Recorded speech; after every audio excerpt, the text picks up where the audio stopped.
mais um estudo do livro Memórias de um Suicida, pela mediunidade de Ivone Pereira, ditado pelo espírito Camilo Castelo Branco.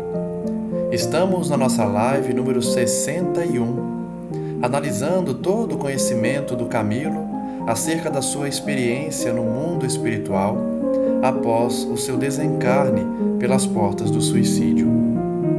Na última live, acompanhávamos a visita de Camilo e seus companheiros à cidade Esperança, local destinado aos suicidas que iriam estudar, iriam passar por um curso preparatório a fim de que pudessem reencarnar mais tarde, mais preparados para os desafios que se seguiriam. Vimos que o diretor do local, o diretor da cidade Esperança, apresentou os dois instrutores que iriam ministrar as aulas, iriam liderar o ensino daquele grupo de suicidas acerca das realidades espirituais. Vimos que são dois espíritos muito elevados, que haviam sido, além de discípulos do Mestre, iniciados também no conhecimento hindu, além da sua vasta experiência no serviço do bem. Prosseguindo, portanto, no estudo dessa obra, vamos perceber que o instrutor do local informa que esses instrutores poderiam estar em outro local, compatível com a sua elevação espiritual, mas como os dois são fiéis à iniciação cristã e que colocam essa iniciação cristã com todos os seus princípios acima de qualquer interesse pessoal, acima de qualquer norma, eles dois preferem estender atenções e amor aos mais sofredores, aos mais desprovidos de ânimo, devotando-se a encaminhá-los à redenção, inspirados no exemplo de Jesus, o príncipe celeste, que abandonou seu reino de glórias para dar-se em sacrifícios contínuos ao bem das ovelhas da terra. E prosseguiu, dizendo: E Aníbal, meus caros filhos, este jovem que conheceu pessoalmente a Jesus de Nazaré. Faço aqui uma pausa só para recapitular. São dois instrutores apresentados até agora, um discípulo de Pedro, se eu não me engano, de Simão Pedro, o outro atuou na Grécia ensinando os jovens, foi condenado por isso também na Espanha mais tarde, e se tratavam então de espíritos muito elevados. Há ainda esse terceiro, chamado Aníbal, que, segundo o instrutor, conheceu pessoalmente Jesus Cristo, Jesus de Nazaré, durante suas pregações inesquecíveis através da sofredora Judéia. Aníbal de Silas, um daqueles meninos presentes no grupo que Jesus acariciou quando exclamou, demonstrando a inconfundível ternura que mais uma vez expandia entre as ovelhas ainda vacilantes, dizendo: Deixai vir a mim as criancinhas, que delas é o reino dos céus. Então vejam que o terceiro instrutor da cidade Esperança presenciou os atos do Cristo ainda quando criança, presenciando aí a frase famosa que Jesus trouxe em relação às crianças, Deixai vir a mim as criancinhas, que delas é o reino dos céus. O instrutor prossegue, dizendo: Aníbal, que vos ministrará ensinamentos cristãos, exatamente como os ouviu do próprio Rabi, do próprio Jesus, do próprio mestre, que significa essa palavra, Rabi, significa mestre em hebraico, a quem ele ama com arrebatamentos de idealista entusiasta e ardoroso, desde a infância longínqua, passada então no Oriente. São três figuras então bem elevadas, uma delas inclusive tendo convivido com o Cristo, ainda que quando criança. O instrutor prosseguiu dizendo: Assevera ele que quando o Senhor pregava sua formosa doutrina de amor, quadros explicativos de maravilhosa precisão e encanto inexprimível surgiam inesperadamente à visão do ouvinte de boa vontade. elucidando-o de forma inconfundível, por imprimirem nos arcanos do ser de cada um a exemplificação que nunca mais seria esquecida. Vejam que informação interessante. O Aníbal, que conviveu com o Cristo, informou ali aquele grupo que quando Jesus ensinava, quadros explicativos surgiam nas mentes dos que estavam de boa vontade, facilitando o seu esclarecimento. Olha que interessante. Imagine ouvir as lições do Cristo e, enquanto escuta, ver quadros explicativos na sua mente, compreendendo, portanto, a lição de forma inconfundível, porque Jesus falava diretamente às almas, ao ser, à intimidade de cada um, e fazendo com que essas lições jamais fossem esquecidas. Que era por isso que, quando Jesus falava, conseguia ele, o grande enviado, conter em serenidade inalterável multidões famintas por longas horas, dominar turbas rebeldes, arrebatar ouvintes, convencer corações que ou se prostravam à sua passagem, receosos e aturdidos, ou à sua doutrina, para sempre se prendiam, encantados e fiéis. Ninguém costuma pensar como Jesus conseguia falar para tanta gente por tantas horas.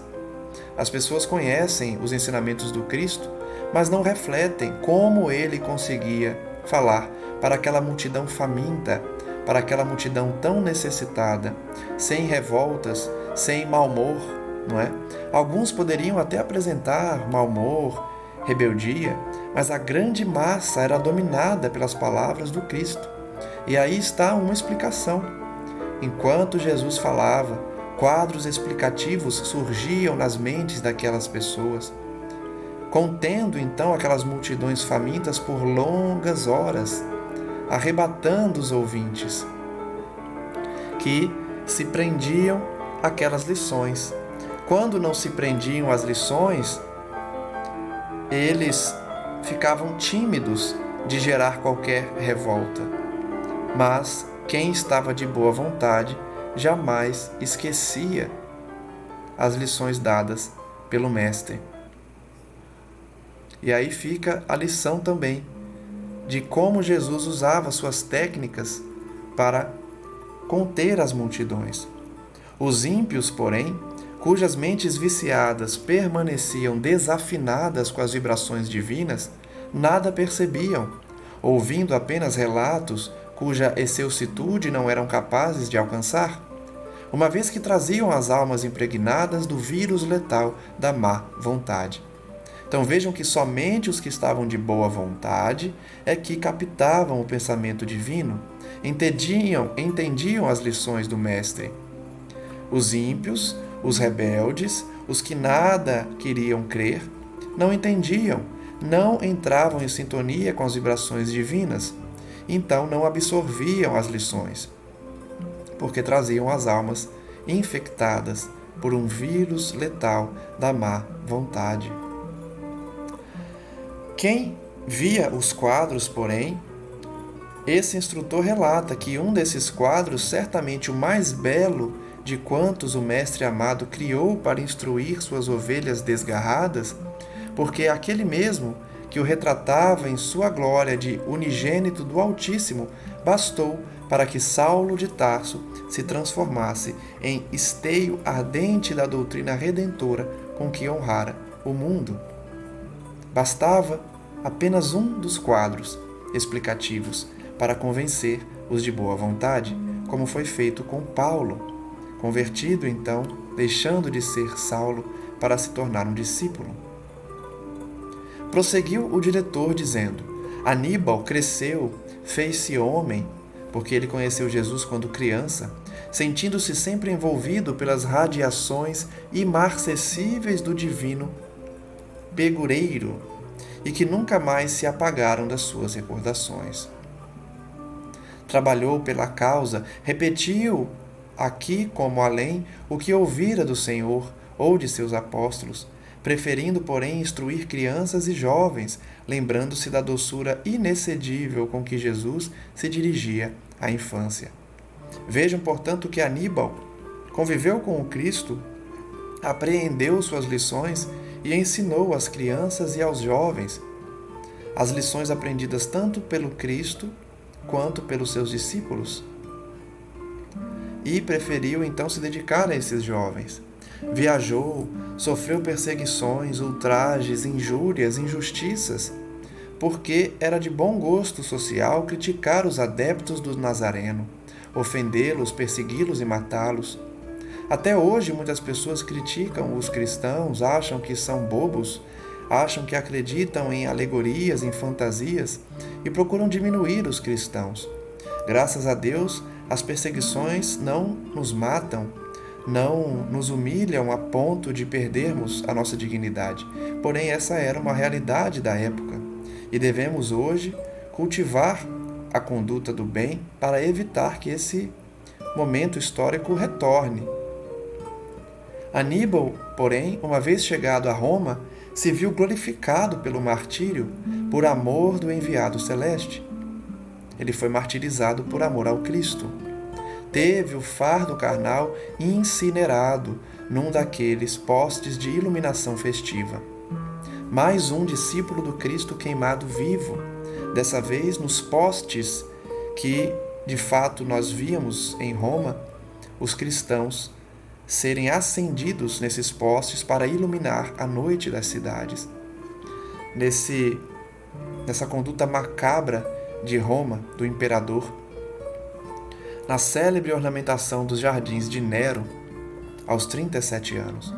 Aníbal, portanto, depois de uma vida dedicada ao Cristo, foi queimado vivo, a mando de Nero, como um poste em Roma que queimavam os cristãos. Mas entre a tortura do fogo resinoso, porventura ainda mais atroz, e o espanto por se ver colhido nas redes do sublime testemunho, ele, que se considerava humilde, incapaz de merecer tão elevada honra, reviu novamente as margens do Tiberíades, o lago formoso de Genezaré, as aldeias simples e pitorescas da Galiléia, e Jesus pregando docemente a boa nova celestial com aqueles arrebatadores quadros que na hora suprema se mostravam ainda mais belos e fascinantes à sua alma de adepto humilde e fervoroso, enquanto sua voz dulçurosa repetia, como ósculo da extrema unção, que lhe abençoasse a alma, fadando-a à glória da imortalidade. Vinde a mim, benditos de meu Pai, passai à minha direita. Veja que bonita essa passagem. Ele revela que Aníbal, quando estava sendo queimado vivo nos postes de Roma, reviu os quadros de quando Cristo pregou, reviveu aqueles momentos de Cristo pregando, de Cristo falando, ensinando e curando. E não sentiu o fogo queimar, porque estava fascinado pelos ensinamentos, revivendo, através da sua memória, os quadros explicativos que surgiam às mentes dos seguidores do Cristo de boa vontade. Ele reviveu então essa frase tão bonita que dá tanta esperança aos seguidores do Cristo. Vinde a mim, benditos de meu Pai, passai à minha direita. E aí Ivone coloca uma nota de rodapé para citar o Evangelho de Mateus, capítulo 25, versículo 34. O instrutor prosseguiu dizendo que Aníbal, enamorado sincero da boa nova do Cordeiro Imaculado, será a boa nova o ensino que vos ministrará, pois, para ele, sois meninos que tudo ignorais acerca dela. Então, como ele foi um seguidor do Cristo e morreu por isso, e fascinava-se pela boa nova, seria o professor dos suicidas, o professor de Camilo e de seus companheiros, que não sabiam nada da boa nova. Ele ensinaria então de bom grado aqueles que precisavam escutar as palavras do Senhor. E o fará como aprendeu do Mestre inesquecível, em quadros demonstrativos que vos apresentem o mais fielmente possível o encanto que para sempre o arrebatou e prendeu a Jesus.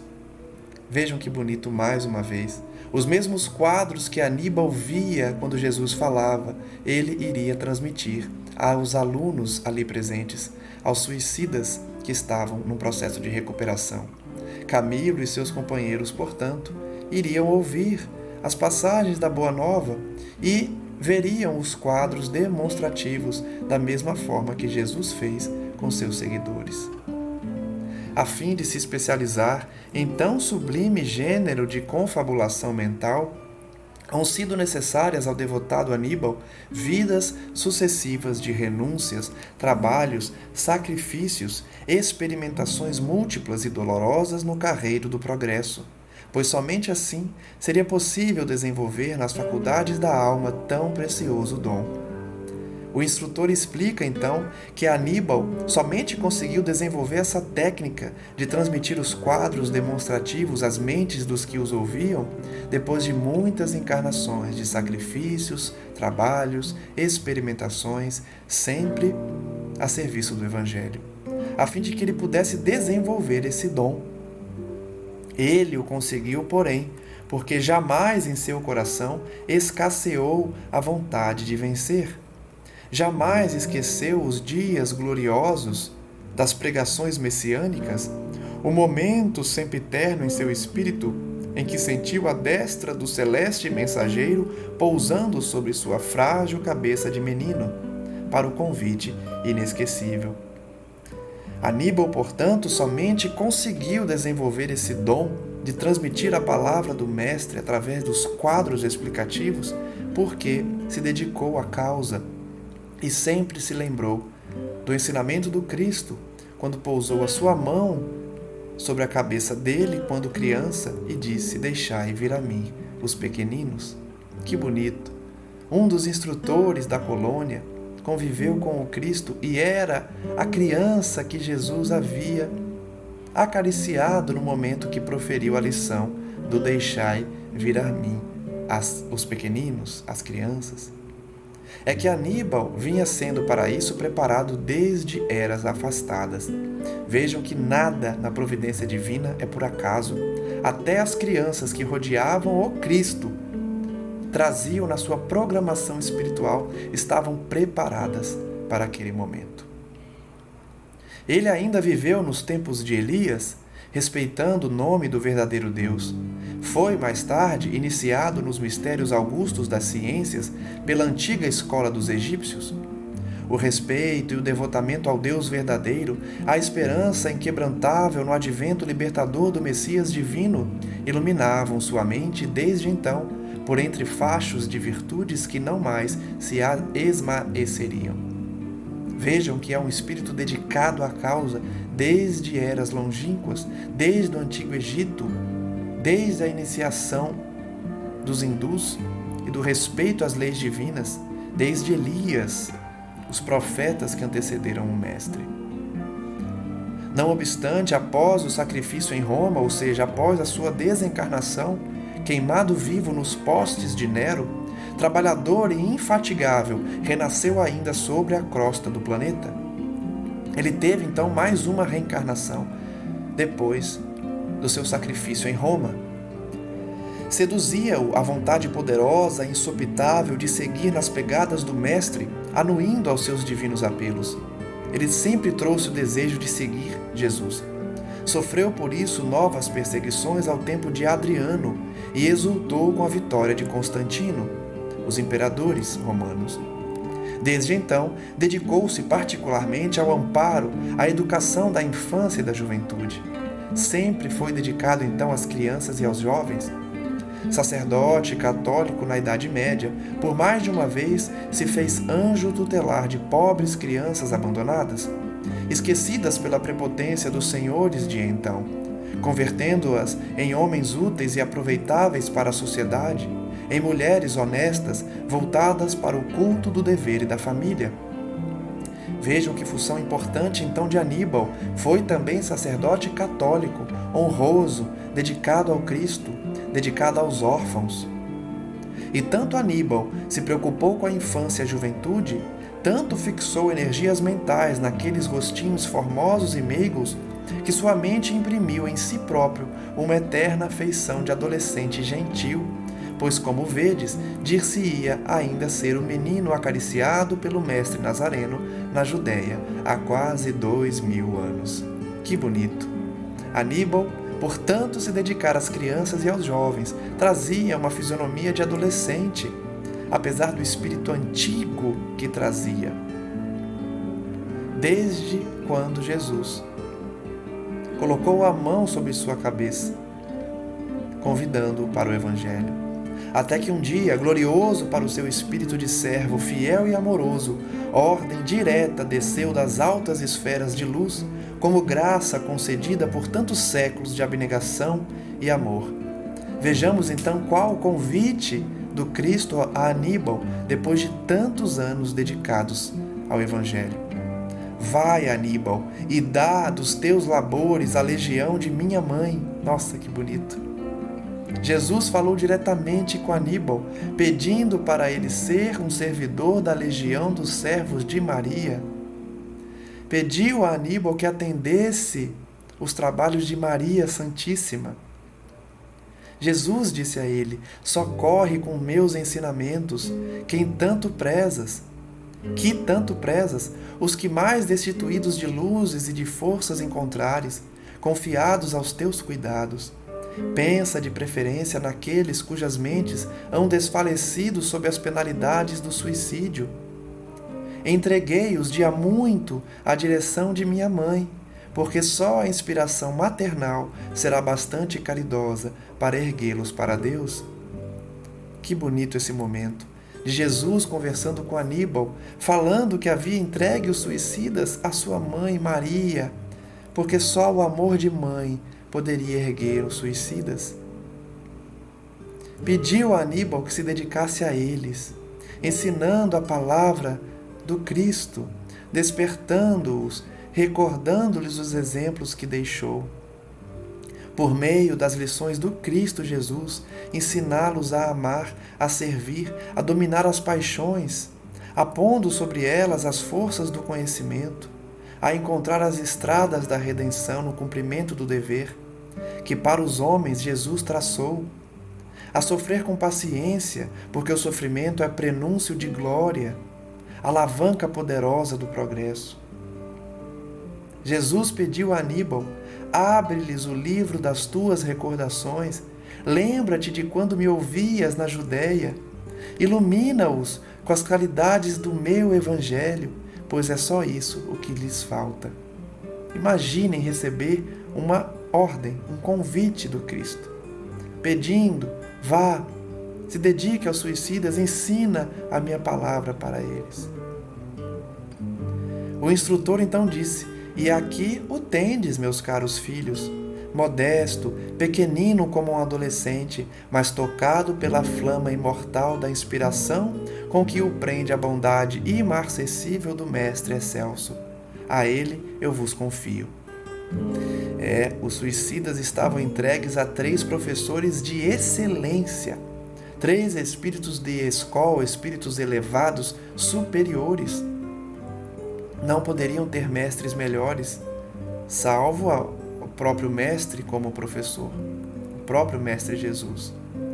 Mas estavam entregues a 3 instrutores excelentes. Intensa comoção atingiu nossas almas, disse Camilo e seus companheiros, extraindo do íntimo do nosso ser reais sentimentos de admiração pelos 3 vultos que nos eram apresentados e que tão estreitamente se ligariam ao nosso destino por um tempo que não poderíamos absolutamente prever. É claro, que a emoção tocou o coração de Camilo e os demais, a admiração por aqueles 3 instrutores. Também a inconfundível figura do Nazareno nos fora singularmente apresentada. A verdade era que, até então, ele, Jesus, nos aparecia às cogitações mais como sublimidade ideal, incompreensível à mente humana, do que personalidade real, capaz de se tornar compreendida e imitada pelas demais criaturas. Vejam que Camilo revela que enxergava Jesus até ali como uma figura inatingível, como uma figura ideal, longe, distante, incompreensível à sua mente humana. Porém, a partir daquela palestra, a partir daquelas lições, ele passou a enxergar Jesus como uma personalidade real, capaz de ser entendida, capaz de ser compreendida e imitada pelos seres humanos. Muitos dizem, eu estou muito distante do Cristo, não consigo imitar o Cristo, não consigo fazer o que ele fazia e por isso se entregam aos erros, aos vícios. Isso é um erro muito comum. Jesus, de fato, pode estar muito distante de nós, porém nós temos condições de imitá-lo a conduta, não de forma ideal, mas pelo menos imitá-lo no que a gente consegue, no que a nossa pequenez permite. Então Camilo revelava que passou a enxergar Jesus de uma forma diferente depois daquela reunião. Nossos 3 mestres, porém, haviam sido contemporâneos dele, conviveram com Jesus, conheceram-no, ouviram-no falar, falaram mesmo com ele, porquanto era de notar que esse divino mestre jamais negou falar a quem o procurasse. Essa é outra característica que eu sempre repito aqui.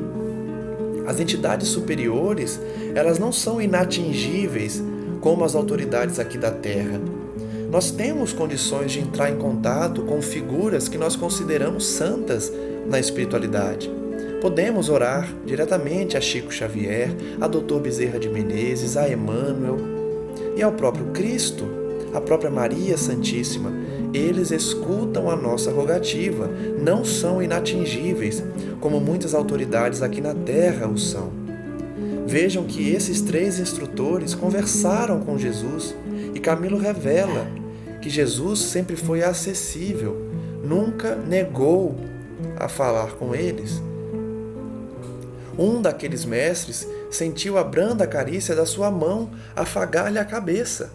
O Aníbal foi tocado pelo Cristo, quando era criança, quando ele afagou os seus cabelos. Jesus Cristo, então, assim conhecido, assim visto, assim amado, atraía a atenção de Camilo e os demais. Muitos internos presentes haviam baixado a cabeça. Outros se abandonavam às lágrimas silenciosas, discretas, que desciam como orvalhando suas almas num grato e fervoroso batismo. A gente só consegue imaginar, a emoção que não devia estar aquele ambiente, com 3 figuras tão elevadas que conviveram com o Cristo, uma delas tendo recebido um pedido direto do Cristo para atendê-los. O silêncio continuou por alguns instantes, após o que Sóstenes, que é o diretor da Cidade Esperança, continuou de forma orientadora e zelosa. Como jamais será aconselhável a perda de tempo, porquanto alguns minutos desperdiçados no labor abençoado do progresso poderão acarrear para o futuro dissabores dificultosamente reparáveis, iniciaremos hoje mesmo medidas favoráveis a vós, outros. Basicamente ele disse, não podemos perder tempo. Sereis novamente divididos em grupos homogêneos de 10 individualidades, continuando separadas, como no hospital, as damas dos cavalheiros. Então a turma estava sendo dividida, os homens e mulheres, por óbvio, eram mantidos separados em grupos de 10 indivíduos. Somente no decorrer das aulas ou em dias fixados para reuniões recreativas que poderiam avistar-vos e trocar ideias. Então a convivência entre homens e mulheres somente é admitida na Cidade Esperança, nesse curso preparatório, nos momentos de lazer, de reuniões recreativas e em dias fixados no decorrer das aulas também. Isso acontecerá porque vocês trazem ainda arrastamentos penosos da matéria, as tendências da matéria, a atração física, a atração sexual, inquietações mentais perturbadoras que convém educar. Vejam que não era possível manter homens e mulheres juntos porque certamente aqueles espíritos criariam romances, criariam dramas, iriam ter ciúmes, iriam se envolver, se relacionar. E isso traria prejuízos para as instruções, como é facilmente perceptível. Então, homens e mulheres eram separados, o que é compreensível. Os seus pensamentos deverão se habituar à disciplina higiênica. E isso vale de alerta para nós aqui encarnados. Nós também precisamos ter disciplina mental. Higienizar a nossa mente, o nosso espírito, o nosso perispírito. Haroldo Dutra Dias sempre fala, do banho que nós devemos tomar, energético. Não somente o banho do corpo físico, realizando a higiene, escovando o dente, mas a higienização também espiritual, limpando a nossa aura através da oração, através das atitudes no bem, através dos pensamentos elevados. Então, eles também, desencarnados, como nós encarnados, devemos nos habituar à disciplina higiênica, encaminhando-nos o mais rapidamente possível para as boas expressões do Espírito, para cogitações cujo alvo estará na ideia de Deus. Que isso sirva de alerta também para nós. Nós também devemos manter a higienização mental e espiritual. Vocês farão conosco o exercício mental de elevação do ser para o infinito, mas para tanto, conseguirdes, será indispensável que vos desobrigueis de preocupações subalternas. Então, para que eles pudessem elevar a sua mente, elevar os seus espíritos, era necessário a higienização, afastar as preocupações pequenas, subalternas. A ideia de sexo é um dos mais incomodativos entraves às conquistas mentais. Olha que frase! Por isso que está destacado aí. O livro destaca automaticamente os trechos que as pessoas vão lendo e vão marcando e compartilhando com outras pessoas. Por isso que tem essa linha nessa parte, porque muitas pessoas, quando leram esse livro, marcaram essa parte, seja para dar uma palestra, seja para dividir com alguém, seja para marcar para futuramente voltar às anotações, Então vejam a importância desse trecho, que sirva de lição para a gente aqui na Terra. A ideia do sexo é um dos mais incomodativos entraves às conquistas mentais. Então percebam, que essas ideias de erotismo, essas ideias de sexualidade, elas incomodam as nossas conquistas mentais, não é? Elas trazem desafios que atrapalham o nosso estado de elevação. Essa é uma informação importante. O Espiritismo não condena o sexo, O sexo é uma ferramenta para a perpetuação da espécie, para a reprodução. E é natural que um casal, num relacionamento sadio, exerça a sexualidade normalmente. Não há nada de errado nisso. O que ele está trazendo aqui é que a ideia fixa no sexo ou os pensamentos sensuais atrapalham a elevação espiritual. E isso é óbvio, Existe momento para tudo. Então, a revelação do guia é que essa ideia da sexualidade incomoda, traz esses entraves que incomodam as conquistas mentais. As inclinações sexuais oprimem a vontade. Por que oprimem a vontade? Porque a pessoa que está com a energia sexual extravasada, exagerada, ela perde o senso de decisão, porque ela está sendo guiada pela energia sexual exclusivamente. Então, oprime a vontade. A pessoa deixa de ter uma vontade equilibrada e passa a ter uma vontade voltada somente para a satisfação sexual. Turbam as energias da alma, entorpecem-lhe as faculdades, arrastando-a a vibrações pesadas e inferiores que retardam a ação do vero estado de espiritualidade. De novo, eu ressalto aqui, não é que o sexo é impuro, não é que nós devemos abster do sexo eternamente, não é isso. Chegará um dia que nossa espiritualidade estará tão elevada que as necessidades carnais não serão mais uma realidade. Nós não teremos mais a necessidade do sexo, mas isso é um futuro ainda bem distante. O que a lição da obra quer trazer é que, principalmente para eles, espíritos desencarnados, em processo de recuperação, não havia qualquer necessidade de energia sexual. Para nós encarnados é uma necessidade, como disse, para a perpetuação da espécie, para a troca de energias sadias entre parceiros, mas para o espírito, principalmente para o espírito endividado como suicidas, a energia sexual é completamente desnecessária e atrapalharia, como atrapalha, as suas conquistas espirituais. Por isso, para eles, suicidas ali, no curso preparatório, seria prudente, enquanto não progredires bastante, o isolamento, o bom conselheiro que vos levará ao esquecimento de que fostes homens e mulheres ainda ontem. O isolamento, portanto, era apenas de gênero. Lembrando-vos em seguida de que, agora, naquele momento, vós vos deveis buscar de preferência com amor espiritual, não o amor sensual, não o erotismo, não é? Mas sim o amor espiritual, sentimento fraterno, imarcessível, inclinação divina, apropriada para os arrebatamentos do espírito.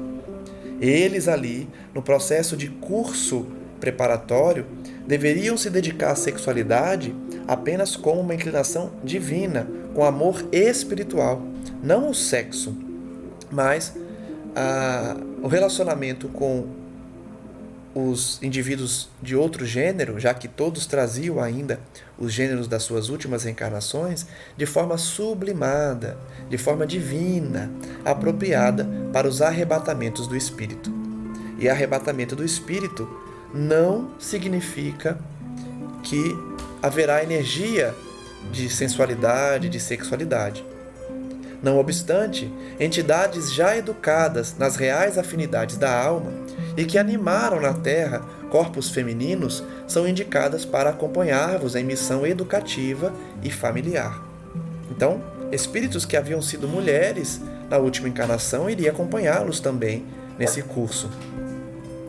Escolhidas em o nosso corpo de vigilantes serão como preceptoras que vos auxiliarão na verdadeira adaptação ao ambiente espiritual, que em verdade desconheceis, visto que vossos estágios no além têm se verificado até agora apenas entre as camadas inferiores do invisível, o que não é a mesma coisa. O que ele está dizendo aqui? Que haveria um grupo de auxiliares femininas que iriam auxiliar justamente nessa missão educativa.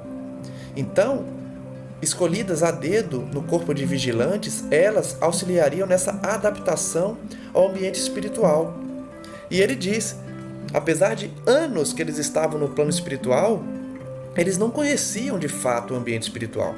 Por quê?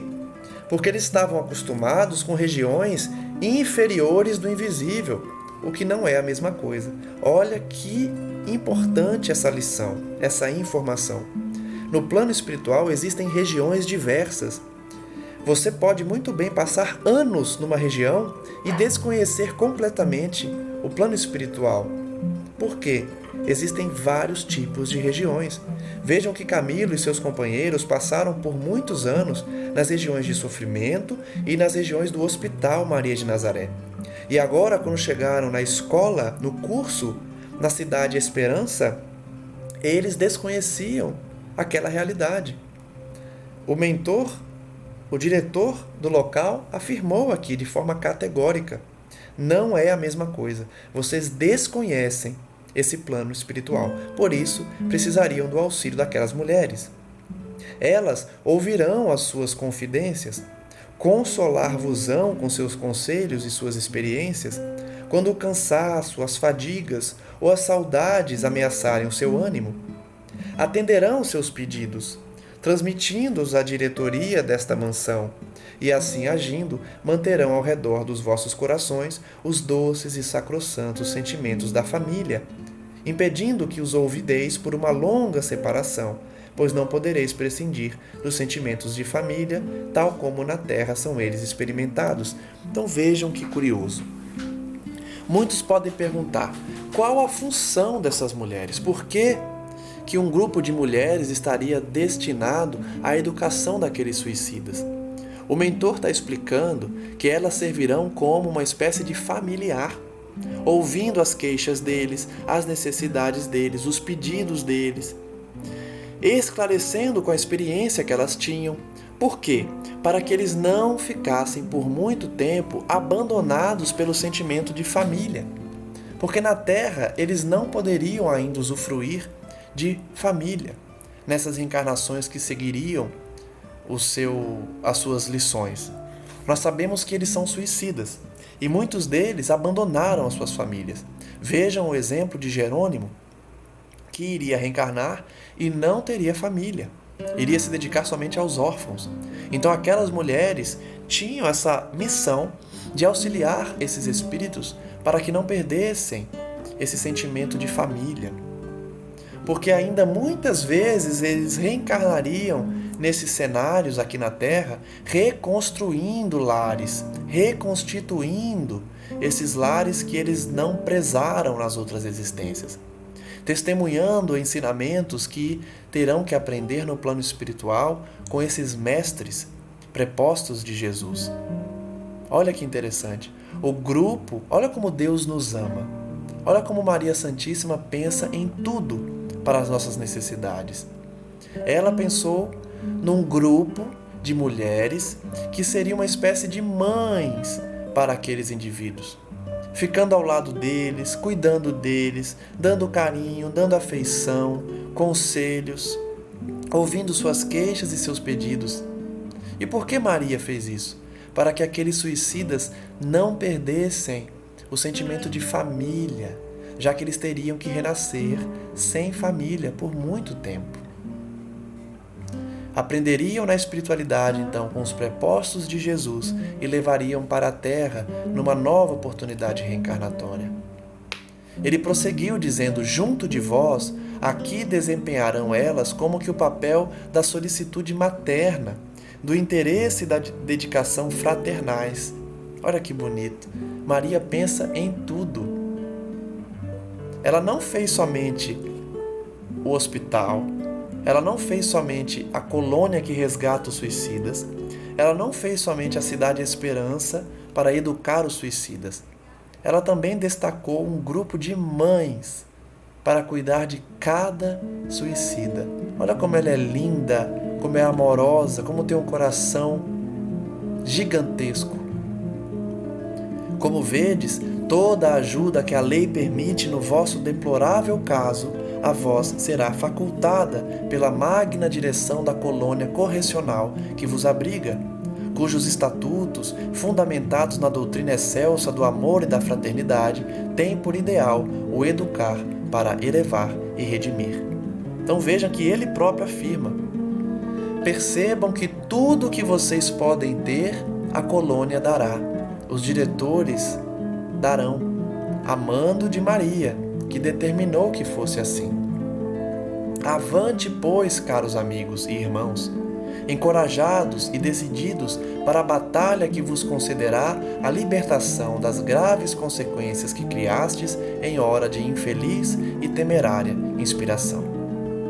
Com essa frase, então, de ânimo, ele pede para que todos tenham esperança e ânimo para o aprendizado que se seguiria. Camilo então diz que num salão que precedia a sala de assembleias, encontraram as damas da vigilância, nobre corporação de legionárias que exercitavam um aprendizado sublime para as futuras tarefas femininas a serem experimentadas na Terra. Olha que interessante.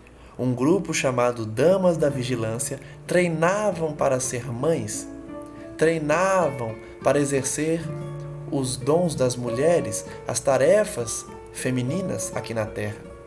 E não venham dizer que a obra é machista, que tenta imputar funções inerentes às mulheres. Não é isso aqui. Ele não está dizendo que as mulheres têm que sempre fazer as mesmas funções. Mas existem funções naturais aos homens e funções naturais às mulheres, como, por exemplo, a maternidade. Não há como um homem exercer a maternidade. E não há como uma mulher exercer a paternidade. Então são essas funções que esses espíritos vinham aprendendo, exercitando no plano espiritual, para que chegassem na Terra e pudessem cumprir com as suas funções, cada um na sua tarefa. Faziam junto deles, os suicidas, seus irmãos sofredores, carentes de elucidações e consolo. Olha que interessante, os espíritos femininos treinavam a maternidade junto a esses espíritos tão necessitados. Esperavam pelos seus protegidos para lhes serem apresentadas. Cada uma era apresentada a um indivíduo, a um suicida, para cuidar dele. O grupo então formado desde o hospital por Camilo, Belarmino de Queiroz e Souza e João de Azevedo, e que se vira enriquecido àquela mesma hora por mais alguns outros aprendizes afins, tanto portugueses quanto brasileiros, receberam como futuros bons gênios, bons espíritos, as damas que nos haviam encaminhado à reunião de que saíamos, ou seja, Doris Mary e Rita de Cássia. Então aquelas duas mulheres que tinham tocado o ombro de Camilo, convidando eles para aquela reunião, seriam as tutoras do grupo dele, Camilo, Belarmino, João de Azevedo e outros. Elas seriam essas mães emprestadas por Maria para cuidar deles. Encantados com o acontecimento, porque já tinham uma simpatia irresistível para com elas, foi comovidamente que eles confessaram a satisfação que lhes avassalava ao lhes oscularmos a destra que bondosamente nos fora estendida. Quando eles beijaram as mãos delas, eles dividiam o carinho, a felicidade que eles estavam sentindo naquele momento ao saberem que elas seriam as suas tutoras, as suas mãezinhas espirituais. Sem perda de tempo, foram encaminhados para o nobre edifício em que funcionavam as aulas de filosofia e moral, um dos magníficos palácios situados na formosa Avenida Acadêmica. Então eles foram para a primeira aula de filosofia e moral.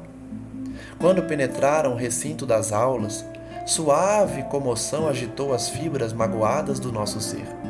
Camilo se emocionou.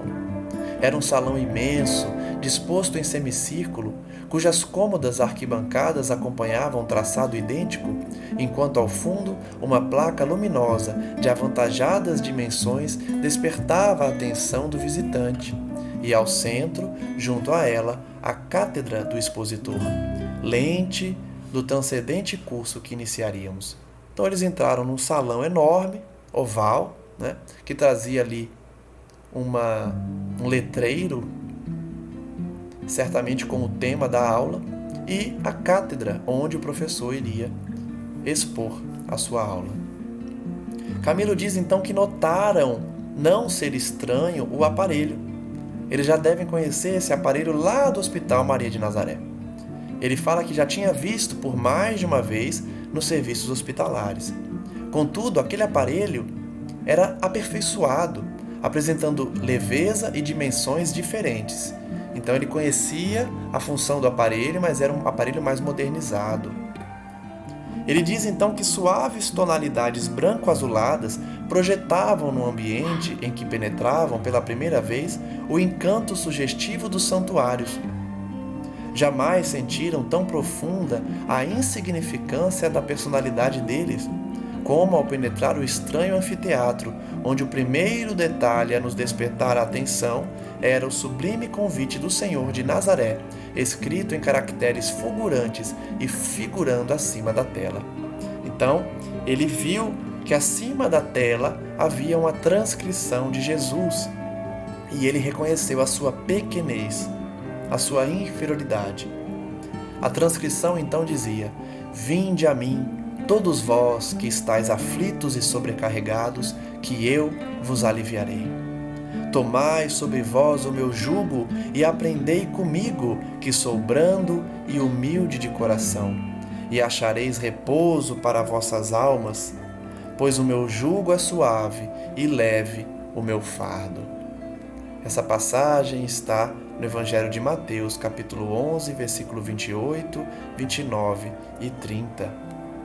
Camilo então diz que porém, o tintilar macio de uma campainha despertou a atenção de todos.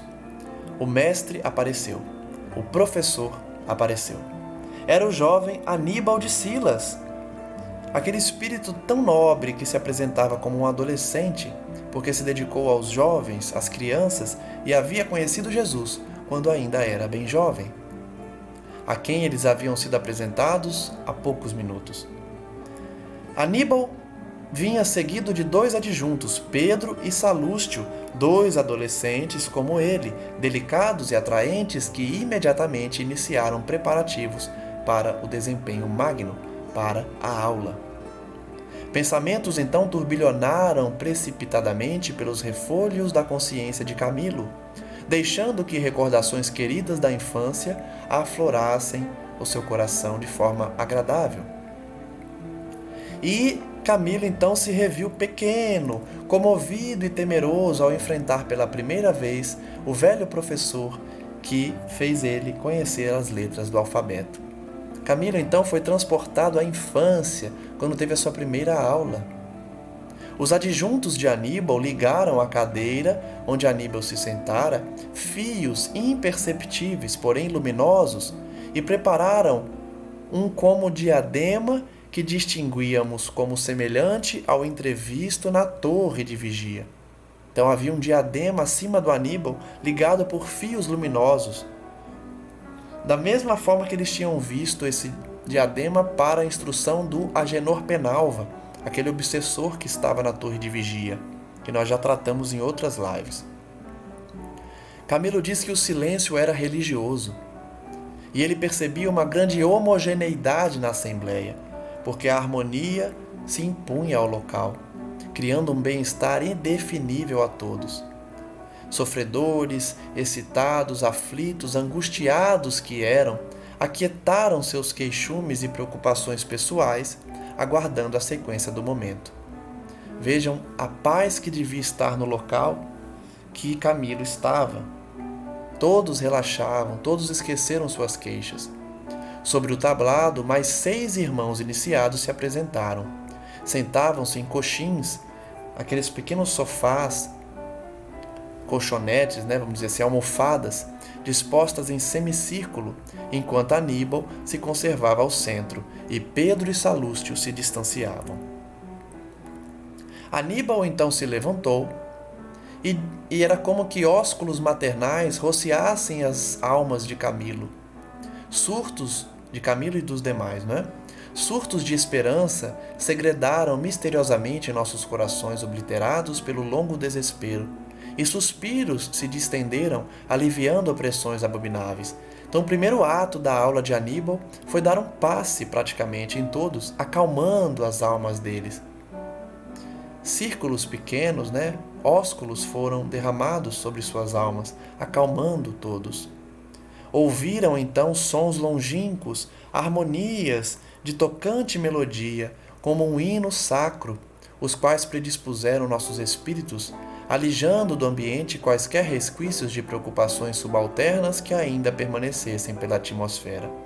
Eles começaram a ouvir uma música bonita que afastou por completo qualquer preocupação, qualquer vibração inferior. Instintivamente, Camilo revela que se viram presos de profundo e singular respeito, que atingia mesmo as impressões do temor. Era tanto respeito que era quase um temor.